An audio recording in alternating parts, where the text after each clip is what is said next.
दोस्तों नमस्कार, ये है मार्गदर्शन फॉर सिविल सर्विसेज। मैं अनुराग चौधरी। दोस्तों आज की वीडियो में हम सॉल्व करेंगे ईएलटी ग्रेड परीक्षा, TGT PGT, government inter college प्रवक्ता, गवर्नमेंट डिग्री कॉलेज, उच्चतर शिक्षा असिस्टेंट प्रोफेसर और नेट जेआरएफ के लिए भूगोल से संबंधित महत्वपूर्ण प्रश्नों का भाग 5। इसमें हम जलवायु यानी क्लाइमेट से संबंधित महत्वपूर्ण प्रश्नों को सॉल्व करेंगे। दोस्तों ये वीडियो विभिन्न प्रतियोगी परीक्षाओं के सामान्य अध्ययन के भारत के भूगोल खंड के लिए भी बहुत ही उपयोगी है। तो आइए शुरू करते हैं आज का वीडियो। दोस्तों देखिए, आज के वीडियो का पहला प्रश्न है, निम्नलिखित कथन पर विचार करते हुए दिए गए कोटों से सही उत्तर चुनिए। देखिए ये कथन कारण से संबंधित है। तो कथन है आपका, शीतकाल में उत्तरी भारत में शीत लहरें चलती हैं, ये आपका सही है। और शीत ऋतु में देखिए हिमालय में पछुआ अवदाबों के कारण भारी हिमपात होता है। तो दोस्तों देखा जाए तो इसमें दोनों ही कथन सही हैं और कारण कथन की सही व्याख्या करता है। तो ऑप्शन देख लेते हैं।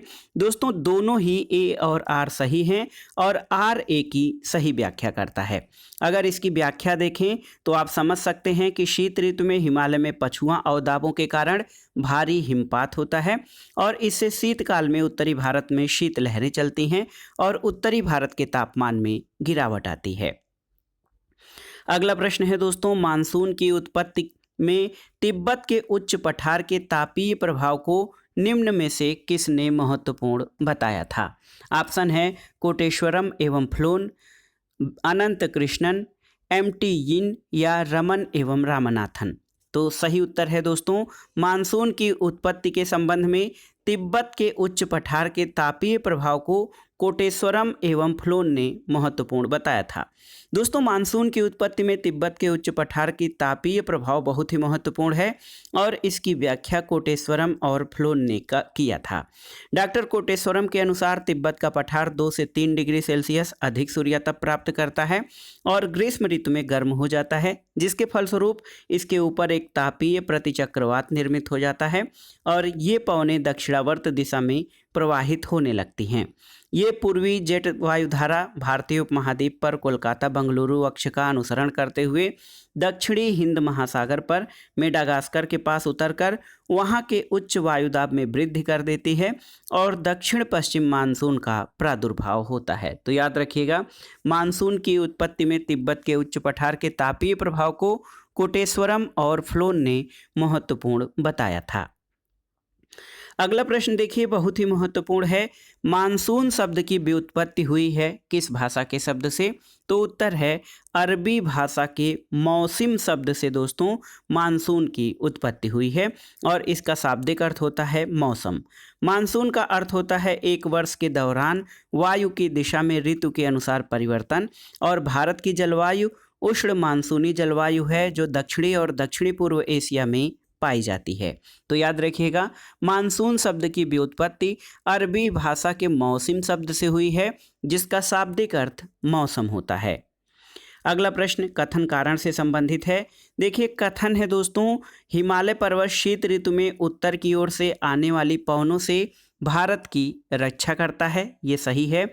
और दूसरा यानी कारण है कि हिमालय विश्व की सर्वोच्च एवं नवीनतम बलित पर्वत श्रेणी है। तो दोस्तों इसमें ए और आर दोनों सही हैं और आर ए की सही व्याख्या करता है। इसको व्याख्या में आप इस तरह से समझ सकते हैं कि उत्तर में ऊंचा हिमालय अपने सभी विस्तारों के साथ प्रभावी जलवायु विभाजक की भूमिका निभाता है और इसकी उच्च पर्वत श्रृंखलाएं यानी तृतीय युगीन नवीनतम बलित श्रेणी उपमहाद्वीप को यानी भारतीय उपमहाद्वीप को उत्तरी पवनों से अभेद्य सुरक्षा प्रदान करती है और ये ठंडी पवनें उत्तरी ध्रुव रेखा के निकट पैदा होती हैं और मध्य तथा पूर्वी एशिया में आर पार बहती हैं। हिमालय का पश्चिम से पूर्व की ओर विस्तार भी इस स्थिति को प्रभावित करता है।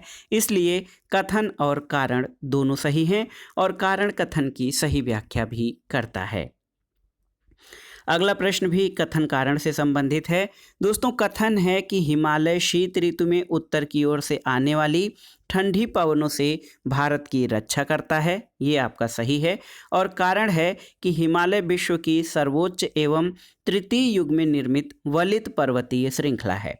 तो दोस्तों ये प्रश्न भी हूबहू पिछले प्रश्न से मिलता है, जिसमें थोड़ा सा अंतर कर दिया गया है। पिछले प्रश्न में कारण में कहा गया था कि हिमालय विश्व की सर्वोच्च एवं नवीनतम वलित पर्वत श्रेणी है, और इसके कारण में कहा गया है कि हिमालय विश्व की सर्वोच्च एवं तृतीय युग में निर्मित वलित पर्वत श्रृंखला है। तो इसमें ऑप्शन ए आपका सही उत्तर होगा। ए और आर दोनों सही हैं और आर ए की सही व्याख्या करता है। अगला प्रश्न है दोस्तों, देखिए प्रश्न संख्या 6 है। कोपेन के जलवायु वर्गीकरण के अनुसार भारत में CWG प्रकार की जलवायु कहाँ मिलती है? ऑप्शन है देखिए, पूर्वी राजस्थान, उत्तर पूर्वी भारत, गंगा मैदान या छत्तीसगढ़ में।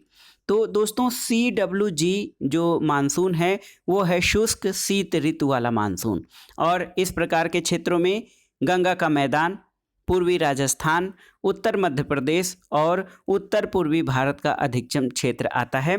तो दोस्तों इसमें से देखा जाए तो कोई भी ऑप्शन सटीक नहीं बैठता है, क्योंकि CWG शुष्क क्षेत्र में गंगा का मैदान भी आता है, पूर्वी राजस्थान आता है, इसके अलावा उत्तर मध्य प्रदेश आता है और उत्तर पूर्वी भारत का अधिकतम क्षेत्र इसमें शामिल है। तो कुल मिलाकर इसमें 2 से 3 ऑप्शन इसमें सही हैं। अगर जो ये कहा जाए कि कोपेन के जलवायु वर्गीकरण के अनुसार भारत में CWG प्रकार की जलवायु कहाँ मिलती है, तो इसमें देखिए पूर्वी राजस्थान में भी मिलती है दोस्तों, इसके अलावा गंगा मैदान में मिलती है और उत्तर पूर्वी भारत के अधिकतम क्षेत्र में। केवल छत्तीसगढ़ में CWG प्रकार की जलवायु नहीं मिलती है। तो यहाँ पर अगर जो नहीं पूछा गया होता तो छत्तीसगढ़ इसका सही उत्तर हो जाता। अगला प्रश्न है दोस्तों, कोपेन के जलवायु वर्गीकरण के अनुसार निम्नलिखित जलवायु प्रकारों में कौन सी भारत में पाई जाती है? ऑप्शन है देखिए AF, AM, DS या CF। तो सही उत्तर है ऑप्शन बी AM। दोस्तों AM प्रकार की जलवायु जो है कोपेन के जलवायु वर्गीकरण के अनुसार भारत में पाई जाती है। AMW यानी उष्णकटिबंधीय मानसून तुल्य जलवायु भारत में मिलती है, और आप जानते हैं कि इसका विस्तार दक्षिण कोकर, मालाबार तट, निकटवर्ती पश्चिमी घाट, तमिलनाडु प्रथान, त्रिपुरा और मिजोरम आदि भागों में पाया जाता है। अगला प्रश्न है, कोपेन के वर्गीकरण के अनुसार भारत में गोवा के दक्षिण में पश्चिमी घाट पर निम्नलिखित में से कौन सी जलवायु पाई जाती है? तो सही उत्तर है AMW यानी कोपेन के वर्गीकरण के अनुसार भारत में गोवा के दक्षिण में पश्चिमी घाट पर उष्णकटिबंधीय मानसून तुल्य जलवायु पाई जाती है, और यहाँ पर जाड़े की शुष्क ऋतु की अवधि छोटी होती है, अधिक वर्षा से सदाबहार वनों के विकास में मदद मिलती है, और इसका विस्तार दक्षिणी कोकर, मालाबार तट, निकटवर्ती पश्चिमी घाट, तमिलनाडु प्रथान, त्रिपुरा और मिजोरम के भागों में पाया जाता है। अगला प्रश्न है दोस्तों, देखिए PGT 2004 में पूछा गया है, कोपेन महोदय के अनुसार इलाहाबाद नगर की जलवायु प्रकार कौन सा है? तो याद रखिएगा CWG यानी शुष्क शीत ऋतु वाला मानसून प्रकार, और ये जलवायु भारत के उत्तरी विशाल मैदान के अधिकांश भागों में मिलती है। तो याद रखिएगा कोपेन के अनुसार इलाहाबाद यानी प्रयागराज नगर की जलवायु CWG यानी शुष्क शीत ऋतु वाला मानसूनी प्रकार का जलवायु यहाँ पर पाया जाता है। अगला प्रश्न है, कोपेन द्वारा जलवायु वर्गीकरण में कोरोमंडल तट की जलवायु प्रदर्शित की गई है किस संकेत द्वारा? तो उत्तर है AS के द्वारा। दोस्तों कोरोमंडल तट की जलवायु जो है AS यानी शुष्क ग्रीष्म ऋतु वाला उष्णकटिबंधीय मानसूनी जलवायु, ये कोपेन के वर्गीकरण के अनुसार कोरोमंडल तट की जो जलवायु है इसी अनुसार होती है। इसमें ग्रीष्म ऋतु शुष्क होती है और लगभग 3/4 वर्षा सितंबर और अक्टूबर माह में पाई जाती है, यहाँ पे होती है। कुछ अन्य महत्वपूर्ण तथ्यों को जान लेते हैं। दोस्तों कोपेन जो हैं जर्मन विद्वान थे, इनका पूरा नाम व्लादिमीर कोपेन। इन्होंने 1918 में अपने वर्गीकरण को प्रस्तुत किया और कई संशोधनों के बाद 1936 में विशद वर्गीकरण प्रस्तुत किया। कोपेन का वर्गीकरण परिमाणात्मक होने के कारण अधिक महत्वपूर्ण माना गया, क्योंकि जलवायु प्रदेशों की सीमाओं के निर्धारण में तापमान और वर्षा संबंधी संख्यात्मक मूल्यों का प्रयोग किया गया है। और इसके अलावा दोस्तों कोपेन ने कैंडोल द्वारा 1874 में प्रस्तावित विश्व के 5 वनस्पति मंडल, जिसमें मेगाथर्मल, जेरोफाइट्स, मेसोथर्मल, माइक्रोथर्मल और हेकिस्टोथर्मल के आधार पर विश्व जलवायु को 5 प्रमुख समूहों में बांटा है। अगला प्रश्न है दोस्तों, एएस प्रकार की जलवायु भारत के निम्नलिखित राज्यों में किस में पाई जाती है? ऑप्शन है आपके गुजरात, पंजाब, तमिलनाडु या असम। तो सही उत्तर है तमिलनाडु में। एएस प्रकार जिसमें शुष्क ग्रीष्म ऋतु वाला उष्णकटिबंधीय मानसूनी जलवायु, ये तमिलनाडु में पाई जाती है। अगला प्रश्न है, कोपेन द्वारा प्रस्तुत जलवायु प्रदेशों में राजस्थान में कौन सा सुमेलित नहीं है? देखिए दोस्तों, AW दक्षिणी राजस्थान, CWG उत्तरी राजस्थान, BWHW शुष्क मरुस्थल और BSHW अर्ध शुष्क मरुस्थल। तो सही उत्तर ऑप्शन बी CWG उत्तरी राजस्थान ये सही सुमेलित नहीं है। दोस्तों CWG राजस्थान के उत्तर पूर्वी भाग में पाया जाता है, न कि उत्तरी भाग में, और अन्य सभी विकल्प आपके सही सुमेलित है। अगला प्रश्न महत्वपूर्ण है। देखिए दोस्तों, पूछा गया है कि कोपेन की स्कीम के अनुसार BHWH प्रकार की जलवायु कहाँ पाई जाती है? राजस्थान, जम्मू कश्मीर, गुजरात या ओडिशा। तो दोस्तों कोपेन के जलवायु वर्गीकरण के अनुसार BSHW और BWHW प्रकार की जलवायु राजस्थान में पाई जाती है। इसमें BHWH का उल्लेख नहीं है, जो कि इसमें पूछा गया है। BHWH जो है ये इस प्रश्न को बहुत क्लियर नहीं करता है, इसलिए इसका उत्तर कोई भी क्लियर जो है ऑप्शन नहीं माना जा सकता है। तो कुल मिलाकर अगर जो हम देखें तो कोपेन के जलवायु वर्गीकरण के अनुसार बी प्रकार की जलवायु राजस्थान और गुजरात में पाई जाती है, लेकिन कोपेन के 4 अक्षरों के वर्गीकरण के अनुसार जम्मू कश्मीर में ध्रुवीय प्रकार यानी ई, उड़ीसा में उष्णकटिबंधीय सवाना प्रकार यानी AW, गुजरात में स्टेपी और उष्णकटिबंधीय सवाना प्रकार की जलवायु पाई जाती है, और इनमें से कोई भी ऑप्शन BHWH को प्रदर्शित करने में समर्थ नहीं है। अगला प्रश्न है, थार्नथ्वेट के वर्गीकरण में दक्षिणी गंगा मैदान की जलवायु का संकेत किस समूह से होता है? तो सही उत्तर है CAW द्वारा। दोस्तों यहाँ पर देखिए, थार्नथ्वेट के जलवायु वर्गीकरण के अनुसार भारत के अधिकांश भाग पर CAW प्रकार की जलवायु पाई जाती है, और इसका विस्तार प्रायद्वीप के अधिकतर भागों और गंगा मैदान के दक्षिणी क्षेत्र पर पाया जाता है।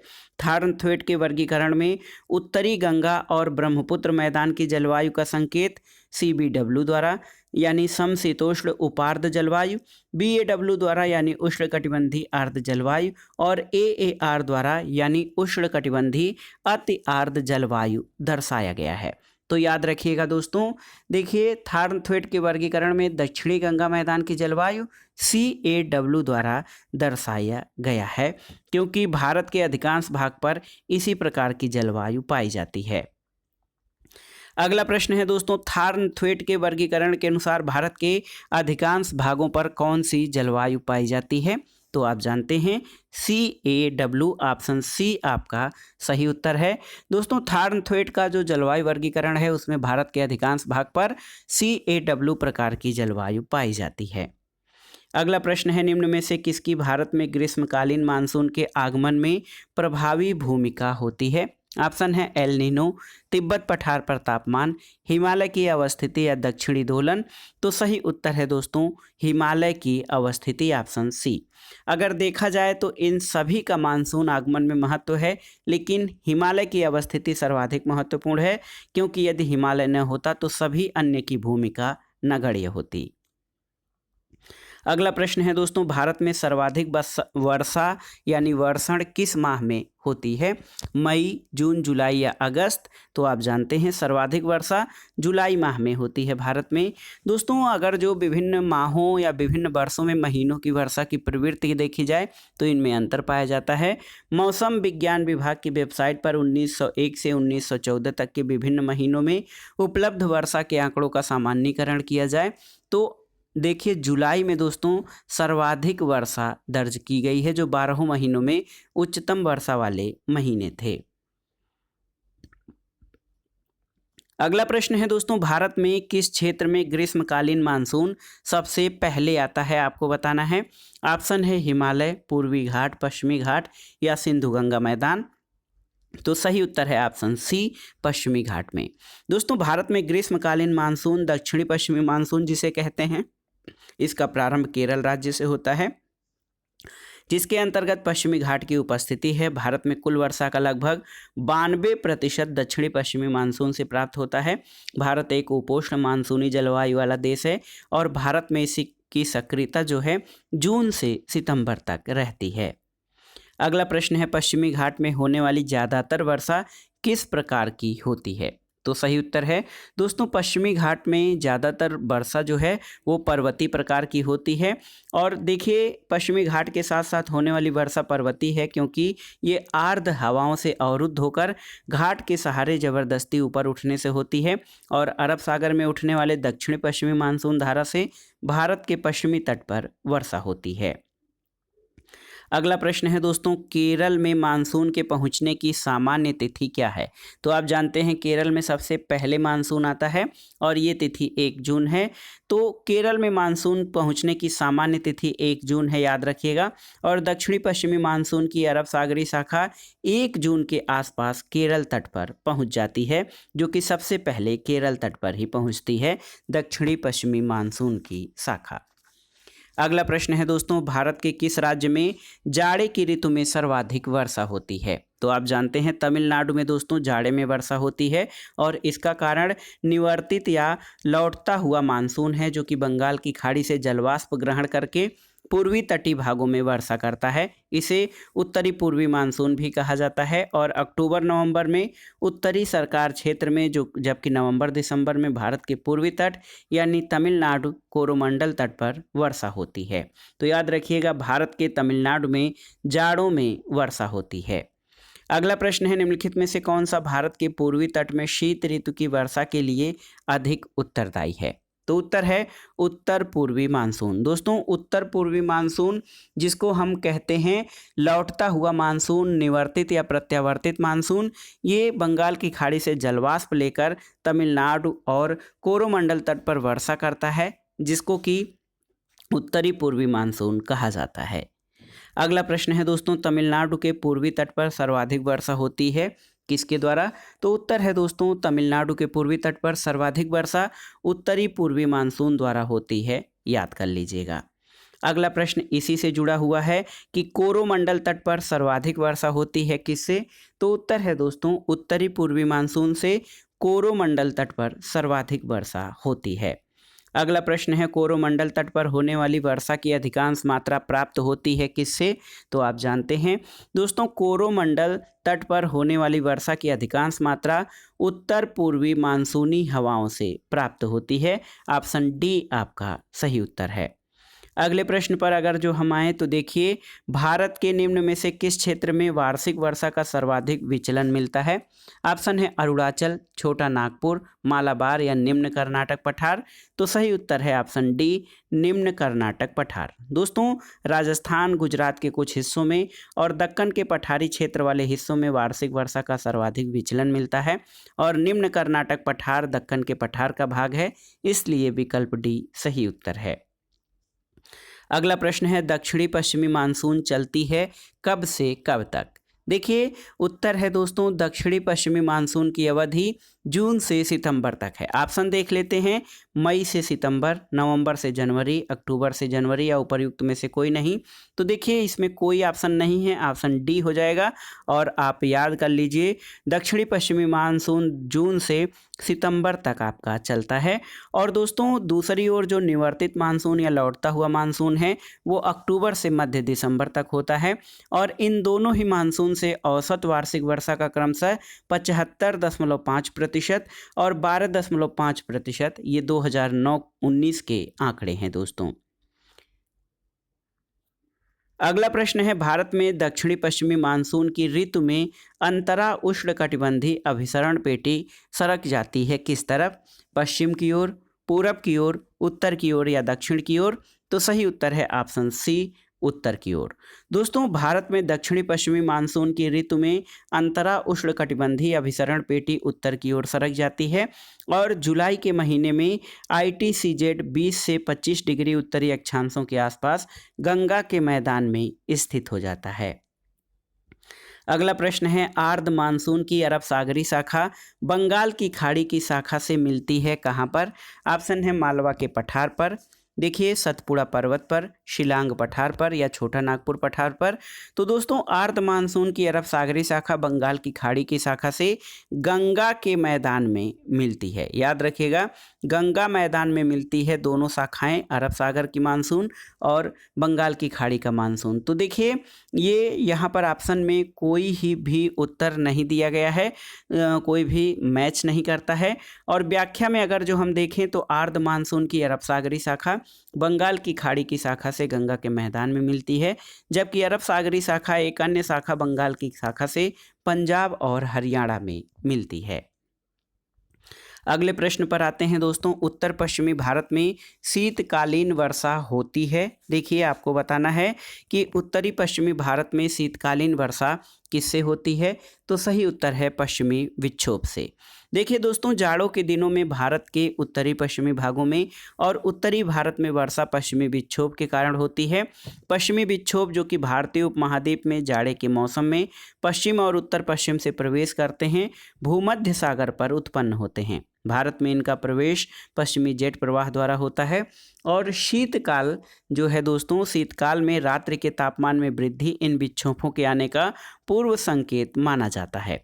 और इसके बारे में कुछ अन्य महत्वपूर्ण तथ्य ये हैं कि ये भूमध्य सागरीय पश्चिमी विक्षोभ वे शीतोष्ण कटिबंधीय चक्रवात हैं जो उपोष्ण पछुआ जेट पवनों द्वारा इराक, ईरान, अफगानिस्तान, पाकिस्तान होते हुए भारतीय भूभाग तक आते हैं। अगला प्रश्न है दोस्तों, निम्न में से किस कारण से भारत के उत्तरी पश्चिमी भाग में शीतकालीन वर्षा होती है, तो सही उत्तर है, इसका सही कारण है दोस्तों पश्चिमी विक्षोभ के कारण भारत के उत्तरी पश्चिमी भाग में शीतकालीन वर्षा होती है। यही प्रश्न कई बार पूछा गया है भिन्न भिन्न परीक्षाओं में। तो देखिए जाड़े के दिनों में भारत के उत्तरी पश्चिमी भाग में वर्षा होती है, किससे, तो जाड़े के दिनों में दोस्तों भारत के उत्तरी पश्चिमी भाग में वर्षा पश्चिमी प्रतिरोध या पश्चिमी विक्षोभ से प्राप्त होती है। अगला प्रश्न है कि भारत के उत्तर पश्चिम भाग में शीतकाल में वर्षा होती है, कैसे, तो सही उत्तर है पश्चिमी विक्षोभ से।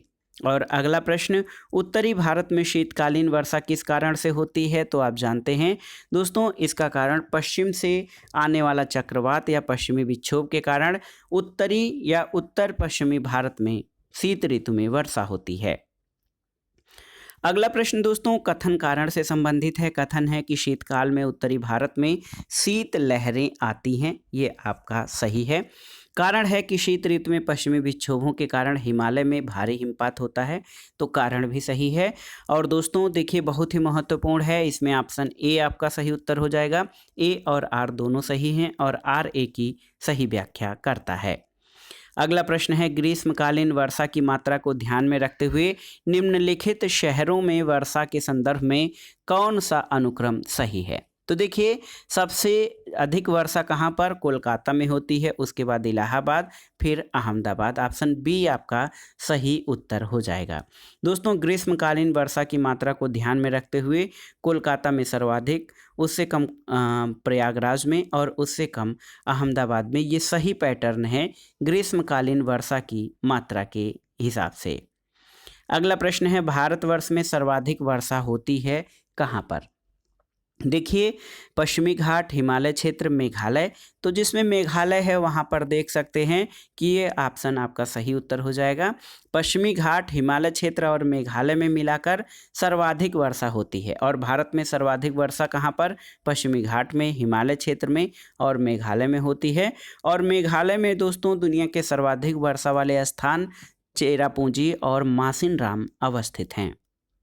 अगला प्रश्न है, निम्न में से कौन सा पर्वतीय क्षेत्र अधिकतम वर्षा प्राप्त करता है, देखिए नीलगिरी, खासी पहाड़ियाँ, सतपुड़ा या फिर पश्चिमी घाट। तो सही उत्तर है आप जानते हैं गारो, खासी और जयंतिया पहाड़ियाँ।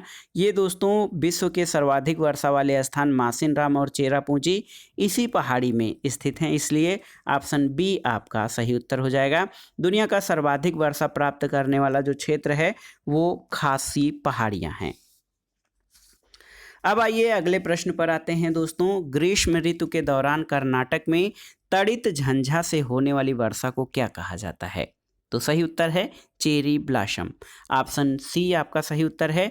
ग्रीष्म ऋतु के दौरान कर्नाटक में तड़ित झंझा से होने वाली वर्षा को चेरी ब्लॉसम या फूलों वाली बौछार कहा जाता है, जबकि दक्षिण भारत में होने वाली पूर्व मानसून बौछारों को स्थानीय तौर पर आम्र वर्षा या मैंगो शावर कहा जाता है, क्योंकि इससे आम जल्दी पक जाते हैं। अगला प्रश्न है आम्र वर्षा होती है कहाँ पर? तो आप जानते हैं कि आम्र वर्षा दोस्तों दक्षिणी भारत में होती है, कर्नाटक के क्षेत्रों में, और इस बरसात से आम जल्दी पक जाते हैं, इसलिए इसको मैंगो सावर या आम्र वर्षा कहा जाता है।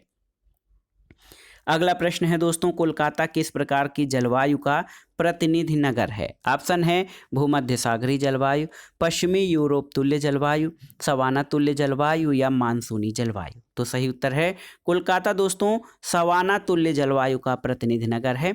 और अगर जो हम कोपेन के जलवायु वर्गीकरण के ध्यान दें तो इसमें कोलकाता उष्णकटिबंधीय सवाना प्रकार यानी AW प्रकार की जलवायु में पड़ता है।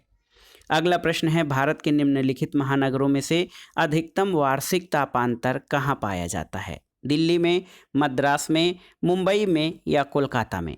तो दोस्तों भारत के जो महानगर दिए गए हैं इनमें सर्वाधिक अधिकतम वार्षिक तापांतर दिल्ली में पाया जाता है। और दोस्तों किसी स्थान के अधिकतम और न्यूनतम तापमान के अंतर को तापांतर कहा जाता है, चूँकि समुद्र के किनारे की अपेक्षा आंतरिक भागों में तापमान ग्रीष्म काल में जितना अधिक होता है उसी अनुपात में शीतकाल में कम भी होता है, यानी तटीय भागों की अपेक्षा आंतरिक भागों का वार्षिक तापांतर अधिक होता है। तो दिल्ली को देखा जाए तो देश के आंतरिक भाग में है, अन्य तीनों जो कि मद्रास, मुंबई और कोलकाता समुद्र तटीय क्षेत्र हैं, इसलिए दिल्ली का वार्षिक तापांतर अधिकतम होगा।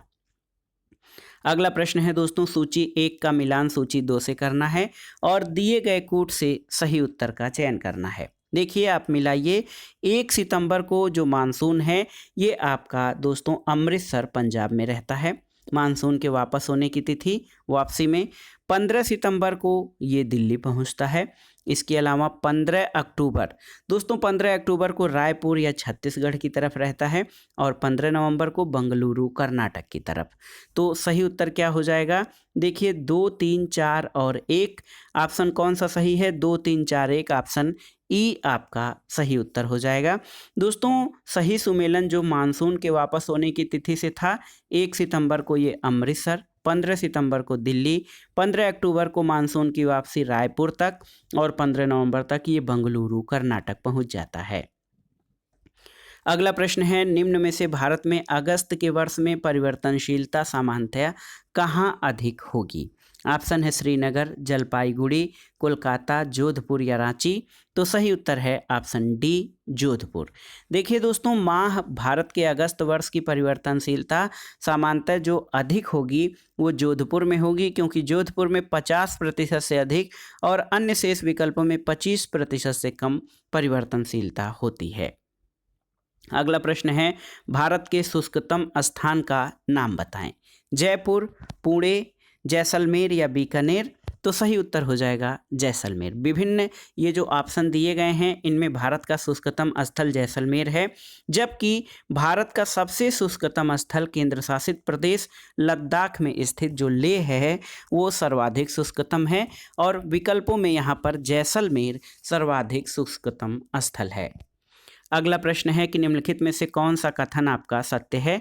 देखिए कपास केवल काली मिट्टी पर उगाया जा सकता है। इसके अलावा राजस्थान का पूर्वी भाग पश्चिमी भाग की तुलना में अधिक आर्द्र है। तमिलनाडु की जलवायु पश्चिमी विक्षोभ के प्रभाव को दर्शाती है और राजस्थान का पूरा रेगिस्तान रेतीला रेगिस्तान है।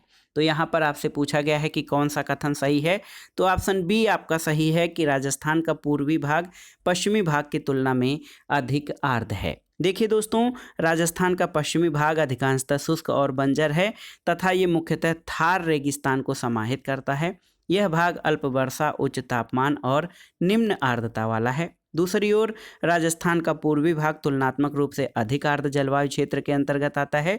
इस तरह से विकल्प बी का कथन सही है और अन्य विकल्प जो हैं वो सही नहीं हैं। अगला प्रश्न है राजस्थान में बहुत कम वर्षा होती है, इसका प्रमुख कारण क्या है? तो सही उत्तर है दोस्तों राजस्थान में बहुत कम वर्षा होने का कारण ये है कि हवाएं किसी प्रकार की बाधाओं के संपर्क में नहीं आती हैं, जिस कारण से उन्हें ठंडा होने के लिए आवश्यक ऊंचाई नहीं मिल पाती है। इसकी व्याख्या अगर जो आप देखें तो राजस्थान में बहुत कम वर्षा होती है, इसीलिए इसका बहुत सारा भाग रेगिस्तानी है। हवाएं यहाँ पर किसी प्रकार के बाधा या अवरोध नहीं पाती हैं, जिस कारण इनको ठंडा होने के लिए आवश्यक ऊंचाई नहीं मिल पाती है। अगला प्रश्न और देखिए दोस्तों, आज का जो प्रैक्टिस सेट है या प्रीवियस ईयर्स पेपर्स का जो आज का सेट है, इसका आखिरी प्रश्न है कि अक्टूबर की गर्मी का मुख्य कारण क्या है, आपको बताना है। ऑप्शन है उच्च आर्द्रता से संबंधित उच्च तापमान, शुष्क मौसम, पवनों का बहुत कम वेग या सिंधु गंगा के मैदानों पर कम दबाव प्रणाली। तो सही उत्तर है दोस्तों, अक्टूबर की गर्मी का मुख्य कारण उच्च आर्द्रता से संबंधित उच्च तापमान है। और दोस्तों अक्टूबर की गर्मी असह्य मौसम की स्थिति के रूप में जाना जाता है, जो कि भारत के अधिकांश हिस्सों में अक्टूबर नवंबर के महीने के दौरान होती है। और इसका मुख्य कारण उच्च आर्द्रता से संबंधित उच्च तापमान होता है, यानी आर्द्र वातावरण में उच्च दबाव की स्थिति के साथ हवा का वेग बहुत कम हो जाता है, जो हमारे आसपास गर्म और आर्द्र स्थिति में वृद्धि कर अक्टूबर की गर्मी में वृद्धि करता है। तो दोस्तों ये था आज का वीडियो। इसमें हमने टीजीटी, पीजीटी, जीआईसी प्रवक्ता, LT grade, government degree college और उच्चतर शिक्षा असिस्टेंट प्रोफेसर और अन्य अध्यापक भर्ती परीक्षाओं के लिए हमने भारत के भूगोल खंड से जलवायु से संबंधित महत्वपूर्ण प्रश्नों को कवर किया। और ये प्रश्न इन परीक्षाओं के साथ साथ विभिन्न राज्य लोक सेवा आयोग द्वारा आयोजित किए जाने वाले सामान्य ज्ञान और सामान्य अध्ययन के अंतर्गत भारत के भूगोल खंड के लिए भी बहुत ही उपयोगी है। तो आप इस वीडियो का प्रयोग सामान्य अध्ययन के लिए भी कर सकते हैं।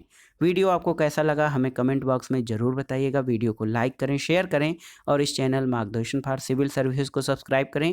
वीडियो देखने के लिए धन्यवाद दोस्तों, नमस्कार।